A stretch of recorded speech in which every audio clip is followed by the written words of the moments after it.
Draw the projections of the following points on the same XY line, keeping convenient distance between each projectors. Name the quadrants in which they lie. Capital E is 35 mm above HP and on VP. Capital F is 30 mm below HP and on VP. Capital G on HP and 25 mm behind VP. Capital H on HP and 30 mm in front of VP. Now we are going to try to analyze this problem. So point capital E 35 mm above HP and on VP. So above HP condition is satisfied in first and as well as the second quadrant, because the point capital E is on HP, so on VP, so obviously the point will be on HP. So when this is rotated in the first quadrant, when HP is rotated down, in the second quadrant HP will go to the top, but the image will going to remain the same. So E dash is be above HP by above XY line, which is E dash, which is by 35 mm, and on VP the point will be on HP, so it will be on XY line, so you will going to get E here. So that means the point capital E lies in first as well as second quadrant. Now we are going to come to the second point, which is F. So F is below HP and on VP. So below HP condition is satisfied in third quadrant and as well as the fourth quadrant.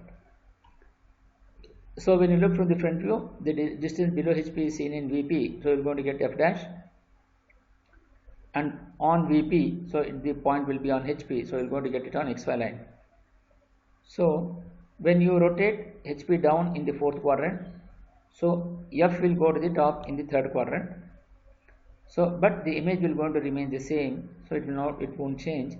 So naturally the point capital F lies in third and as well as fourth quadrant. So this can be drawn at any convenient distance from the projector E. Similarly, we are going to consider the capital G, the point capital G behind VP on HP. So behind VP means the image will be seen on HP, so HP is here. So when you look from the top view, it will be on HP, so behind HP, and on VP, on HP, the image will going to fall on VP, so it will going to be G dash, which will be on XY line. So since on HP, so the image will be on VP, so naturally the behind VP distance is the condition, so this behind VP satisfies the condition in second and third quadrant.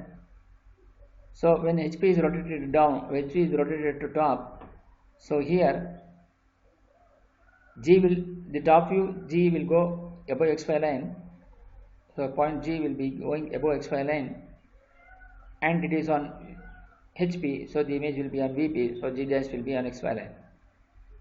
So the point will be lies in second as well as the third quadrant, because G is on HP, so naturally it will be on VP. Similarly, when you are considering the point capital H, which is in front of VP by 30 mm and on HP, so obviously the point will be on VP. So in front of VP distance has to be considered. The in front of VP distance has been considered for the first as well as the fourth quadrant when HP is rotated down. So in the first quadrant, VP will be above HP, above XY line, and HP will be below XY line. But in fourth quadrant, both VP and HP will be below XY line. But the image will not going to change. That is, H dash will going to remain the same, whether it is in first quadrant or whether it is in fourth quadrant. Therefore, the point capital H lies in first as well as fourth quadrant. Now we are going to write the solution in sketchbook. So first we draw XY line, mark XY line, consider any one projector and draw a vertical projector here till to the XY line.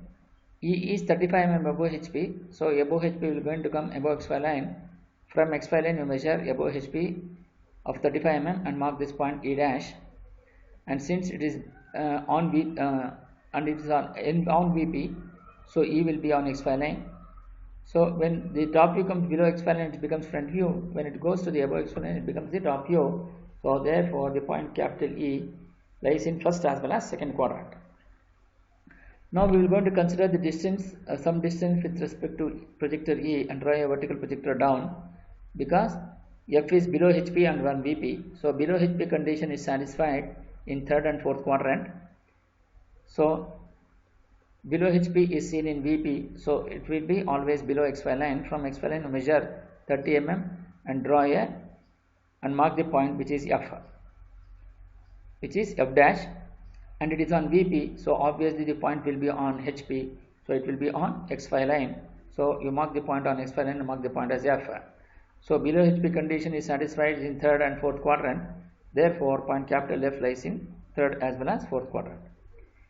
Next, draw a vertical projector at a convenient distance from the projector F. So capital G is on HP and 25 mm behind VP. So behind VP condition is satisfied in second and third quadrant. So behind VP will always comes above XY line. So from here you measure 25 mm and mark this point and draw a vertical projector here. So behind VP is on HP, so obviously the point will be top U, so G, and on HP means it will be on VP, so it will be on XY line, and mark the point as G dash. So if G dash comes below, then it becomes the third quadrant. If G dash goes up, then it becomes the second quadrant. So the point capital G lies in second as well as third quadrant. Similarly, consider the point H. From the projector G, you draw one more vertical projector at convenient distance in the below XY line, and because capital H is on HP and 30 mm in front of VP, so in front of VP will always comes below XY line. The condition of in front of VP will be there in first and as well as fourth quadrant, because it is on HP. Since it is on HP, the point in the front view will be on XY line, that is H dash will be on XY line, and behind in front of VP will come below XY line. So from XY line you measure 30 mm and mark this point as H and show the dimension as 30. So if H dash goes above XY line, then it becomes first quadrant. If H dash comes below, then it becomes the fourth quadrant. Therefore the capital H lies in first as well as fourth quadrant. So this will going to be the final solution, and you have to write the answer here. So this will going to complete the problem.